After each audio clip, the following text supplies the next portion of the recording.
Welcome back to the Diplomacy and Discourse channel. This is episode 13, part 5, the final chapter in our series on power politics. In this episode, we turn our attention to the global pressure points where the echoes of empire, ideology, and rivalry collide.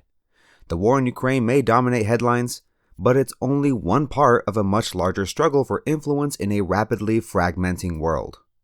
Today, we examine how the United States, Russia, and China are shaping and reshaping strategic environments from Eastern Europe to the Indo-Pacific.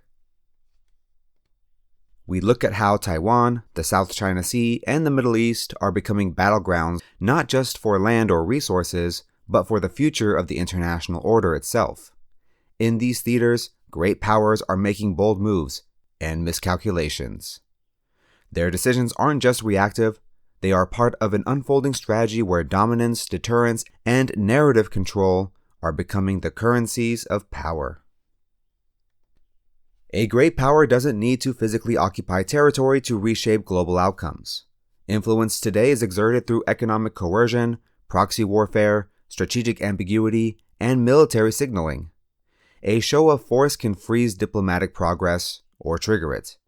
Threats alone, when made credibly, can alter the course of international negotiations. This logic is now visible in conflicts far beyond Ukraine. From Taiwan to the South China Sea, countries are recalibrating their positions not just in response to their neighbors, but based on how great powers behave. The use or threat of force is once again setting the tempo of international relations. The echoes of this return to power-based diplomacy are clear. States are becoming more assertive, more nationalistic, and more reactive. The very idea of great power carries historical weight, and for many, suspicion. From Neville Chamberlain's failed appeasement of Hitler in 1938 to the division of Eastern Europe at the 1945 Yalta Conference, the term evokes memories of elite deals made over the heads of smaller nations. These were moments when great powers exercised their dominance not just to prevent war, but to maintain order on their own terms, often at the expense of others. This is where the concept of spheres of influence draws its most intense criticism. For many, it feels inherently colonial, a framework where might makes right, and sovereignty becomes conditional. But understanding great power dynamics requires more than moral judgment. It requires historical perspective. Not every act of influence is an act of exploitation, and not every balance of power arrangement is inherently unjust. Power is not evenly distributed in international affairs, and geography often locks certain countries into unavoidable strategic calculations. In many cases, great powers act with restraint not out of benevolence, but out of pragmatism. Influence is asserted where it is low cost, and avoided where the risks outweigh the gains. In 1907, Russia made precisely this kind of calculation. Rather than challenge Britain's dominance in Afghanistan, it negotiated the Anglo-Russian Entente, a deal that allowed both empires to pursue their interests without stumbling into open conflict. This wasn't an act of weakness, it was a recognition of geopolitical reality. It showed how great powers, even in rivalry, can choose strategic patience over confrontation when the stakes are too high. The legacy of arrangements like the Anglo-Russian Entente helps clarify what's happening in today's multipolar world. For much of the post-Cold War period, the idea of spheres of influence was pushed aside, irrelevant in a world where U.S. hegemony felt unshakable. During the unipolar era, the notion that regional powers might carve out their own zones of control was treated as outdated or illegitimate. But now, with the rise of China, the resurgence of Russia, and the return of competitive regional actors, that assumption is breaking down. The world is shifting toward multipolarity, and with it, the old frameworks of great power behavior are returning. Not identically, not as carbon copies of the past, but as modern adaptations of a very old playbook. This doesn't mean endorsing spheres of influence, but it does mean acknowledging them as a structural feature of international relations when power is contested and no single actor can enforce universal rules. In that context, what's happening in Ukraine isn't just a tragedy, it's a case study. It reveals what happens when rival powers test the boundaries of influence, when diplomacy fails to restrain force, and when historical patterns reassert themselves in modern forms. The future of power politics will depend on how the world interprets this moment, as a warning, a precedent, or a template for what comes next. Great powers don't operate in a vacuum. Their decisions about spheres of influence are shaped by a dense mix of perceived risks, strategic ambitions, historical baggage, and regional power dynamics.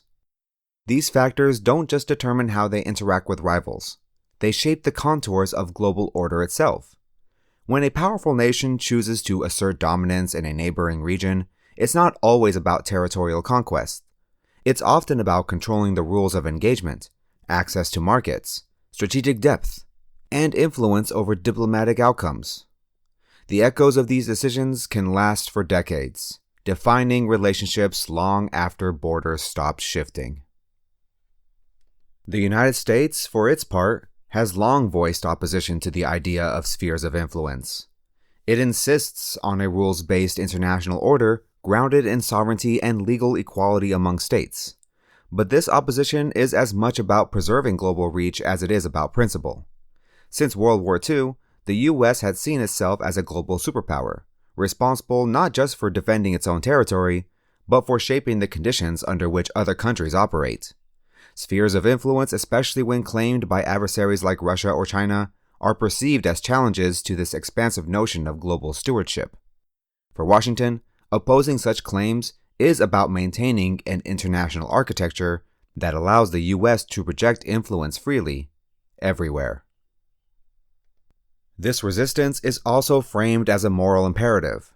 US officials often argue that when one nation imposes dominance over another, it undermines sovereignty, violates international norms, and destabilizes the global system.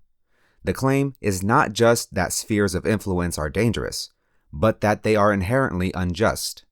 Yet this position, while rooted in principle, has never been free from contradiction. The United States has intervened, covertly and overtly, in the affairs of dozens of countries to secure its strategic interests, often by bypassing international norms in the process. These actions, whether justified through democracy promotion, counterterrorism, or humanitarian intervention, have at times mirrored the very behaviors the US claims to oppose. The 2003 invasion of Iraq is perhaps the most glaring example of this contradiction. The war was publicly justified by claims that Iraq possessed weapons of mass destruction and posed a global threat. No such weapons were found. The secondary justification, liberating Iraq from Saddam Hussein and spreading democracy, was undermined by America's track record of supporting authoritarian regimes when it suited broader strategic goals.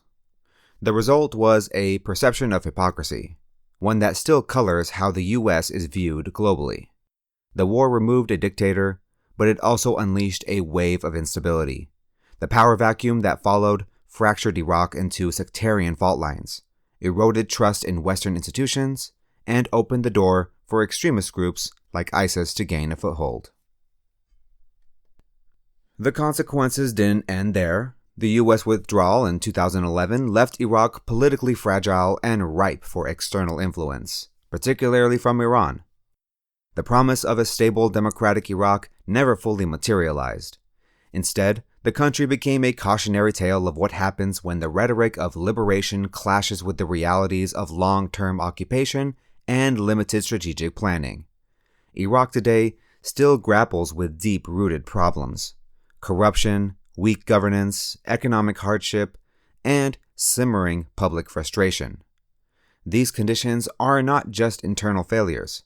They are the echoes of a war that was never clearly defined in terms of endgame or aftermath.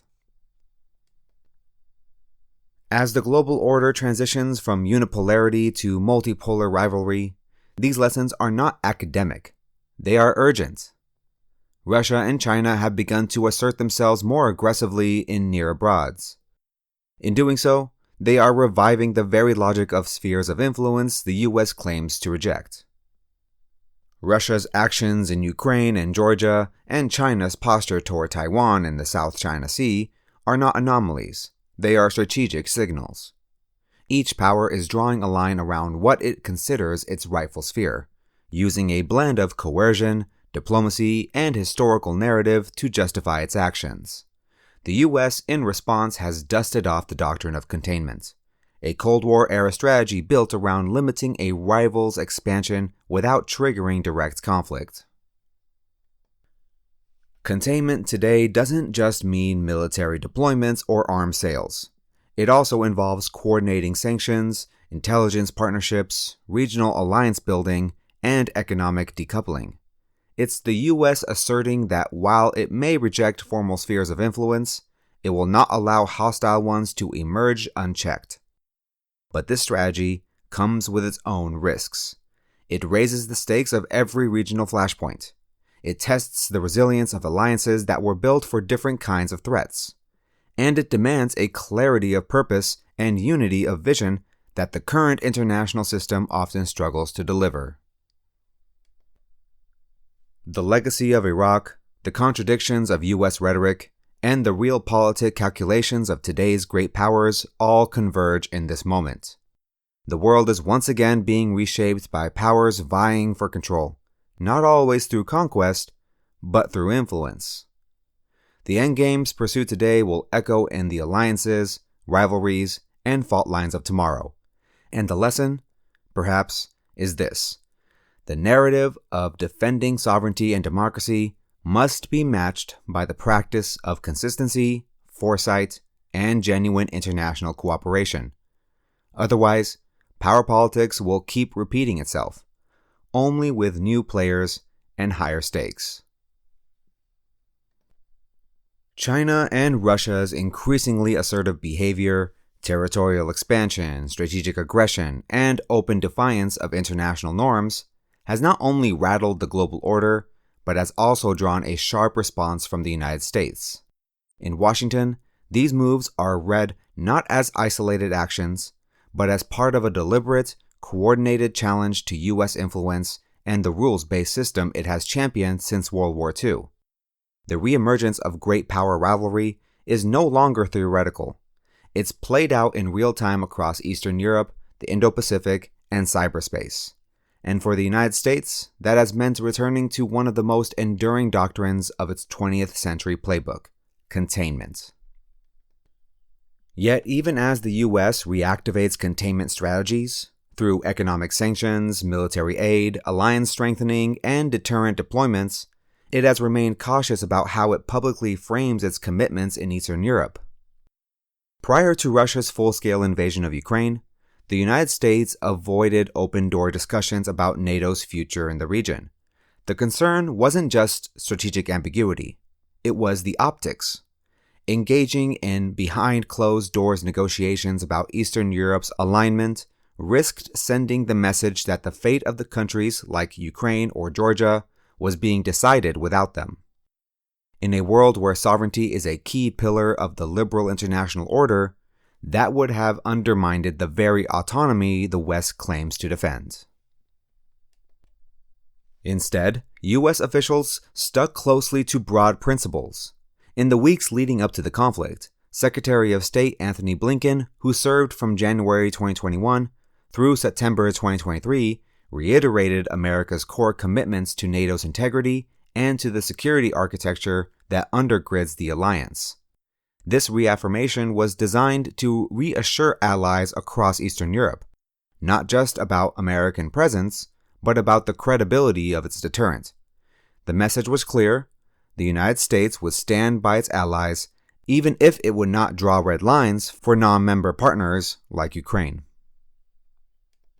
But the problem wasn't what was said, it was what wasn't addressed. Russia's objections to NATO's eastward drift were met with firm denials, but not meaningful engagement. US officials refused to consider limitations on alliance expansion, seeing it as legitimizing Russian veto power over sovereign decisions. But to Moscow, that refusal confirmed what it already suspected. that the West was not interested in compromise. And for Vladimir Putin, who was long made clear that Ukraine's turn toward Western institutions represented an existential threat to Russia's buffer zone, this reinforced the view that confrontation was not just inevitable, it was necessary.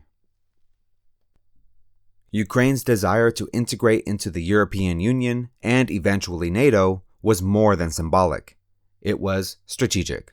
It represented a pivot away from Moscow's sphere of influence and toward a Western model of governance, economics, and security. For Russia, this wasn't just a diplomatic loss. It was a collapse of the post-Soviet identity. Putin's decision to invade Ukraine must be seen in this context, as an attempt to prevent what he viewed as the erosion of Russia's historic and cultural claim to its near abroad. This wasn't just about territory. It was about influence, prestige, and the future shape of Eurasia. Putin's pattern of behavior reinforces this logic. In moments of crisis, he has consistently acted quickly, assertively, and often without regard for long-term strategic fallout. The 2008 war in Georgia, the annexation of Crimea in 2014, the intervention in Syria, and the crackdown on dissent at home all follow a clear pattern. Assert control now, justify later, if at all. In Ukraine, this has meant full-scale mobilization, missile strikes on cities, and a disregard for civilian casualties. Putin's strategic mindset is built on the idea that hesitation signals weakness. And in this worldview, morality, legality, and diplomacy are subordinate to power and perception. The result is a geopolitical environment where rules are fluid and where the enforcement of norms depends less on shared values than on leverage. The US, for its part, has tried to maintain the language of universal rights and international law, but it now finds itself operating in a world where those concepts are being openly challenged by authoritarian powers with regional ambitions. The failure to address Russia's security concerns, real or perceived, didn't just fuel the current crisis. It exposed a broader deficiency in diplomatic strategy, one where principles were upheld at the cost of pragmatism and where the risks of escalation were underestimated until they arrived. The echoes of this moment will be long-lasting, just as the Cold War was shaped by early miscalculations about Soviet behavior and Western responses. Today's power politics is being molded by how the US, Russia, and China choose to interpret and respond to one another's moves. Whether the world settles into a new cold peace or stumbles into a fragmented, unstable order may depend not on who has the strongest army, but on who best understands the cost of ignoring the past. Russia's invasion of Ukraine has delivered a major blow not only to its international standing, but to its military reputation and long-term strategic stability. What began as a swift operation aimed at toppling the Ukrainian government and reasserting Russian dominance has dragged into a protracted, costly war marked by failure and miscalculation. The campaign has exposed the shortcomings of Vladimir Putin's centralized and autocratic leadership style, a system where major decisions are made unilaterally without input from advisors or institutions that might otherwise offer strategic restraint. The results have been catastrophic for Russia: staggering military losses, global isolation, a weakened economy, and growing unrest among its own citizens. And while Ukraine bears the brunt of the conflict, the instability radiates outward, threatening the geopolitical equilibrium of Europe and the global economy. The consequences for Europe and the United States are already taking shape. Fear, uncertainty, and economic disruptions have set in, not only within Russia, but across its borders. Europe faces increased energy insecurity, potential trade disruptions, and a renewed risk of military conflict near its eastern frontier. For the United States, the cost comes in the terms of sustained financial and military aid, strained transatlantic alliances, and heightened geopolitical pressure to uphold international norms. If the Biden administration were to frame the situation in Ukraine as a success, it would be a success paid for at a great cost. The economic fallout, reduced investment, higher energy prices, and a looming recession could weigh heavily on the region for years to come. It's also important to recognize the deeper echoes here. In 2008, then Secretary of State Condoleezza Rice stated that global power would no longer be defined by spheres of influence or imperial control. That vision, of a world governed by shared values rather than territorial dominance, was aspirational. But today, the very dynamics she sought to move beyond have returned with force. Ukraine has made clear that when great powers diverge, when their visions for the international order collide, the results is not just diplomatic deadlock, it's war. This war has further exposed the limits of American power in modern era. The US could not deter Russia from acting, and it has drawn a firm line against direct military involvement. Former President Biden made it clear that the United States would not risk a third world war over Ukraine, signaling that while support for allies remains strong, there are boundaries to American intervention. This posture reflects a shift in strategy, one that prioritizes diplomacy, multilateral coordination, and long-term containment over rapid escalation. It also reflects domestic reality. The American public has little appetite for another open-ended military commitment, especially one involving nuclear powers. But even with this cautious approach, there's still a reluctance in Washington to acknowledge that U.S. dominance is no longer absolute.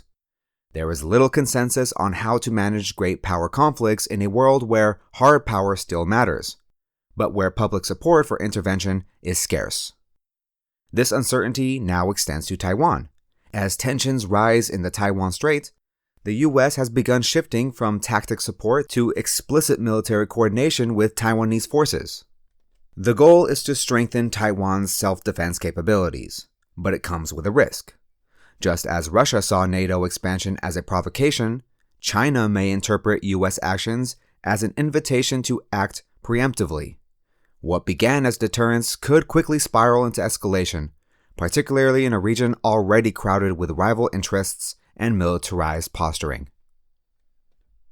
This pattern of signaling strength while tiptoeing around direct confrontation is rooted in a belief that influence must be balanced with restraint. But critics argue that acknowledging a rival's sphere of influence is not the same as conceding defeat. Rather, it can serve as a stabilizing measure that prevents miscalculation. The experience in Ukraine suggests that indirect support, coordinated aid, and defense partnerships can help preserve independence without triggering full-scale war. Ukraine has survived, despite not being in NATO, precisely because its allies backed it with aid, training, and weaponry, not with boots on the ground. These lessons can be applied more broadly. Small nations can increase their resilience by building credible self-defense strategies and diversifying their alliances. For Taiwan, this could mean adopting a more distributed, defense-in-depth model that makes it less vulnerable to a first strike and more difficult to subdue through conventional force. The U.S., for its part, should focus less on symbolic gestures and more on building quiet, sustainable networks of regional support. Escalation should never be the first resort. There's also a deeper lesson here for American policymakers. Victory narratives should be approached with caution. Strategic success isn't always measured in headlines or immediate outcomes. It requires acknowledging the limits of power, delegating responsibility to regional partners, and understanding that multipolarity demands flexibility. It also means getting comfortable with complexity, recognizing that influence is rarely uncontested and that diplomacy will often mean operating in gray zones where alliances overlap and interests clash. The Ukraine conflict has underscored that wars today are not just about tanks and missiles. They're about leverage, narrative, and endurance.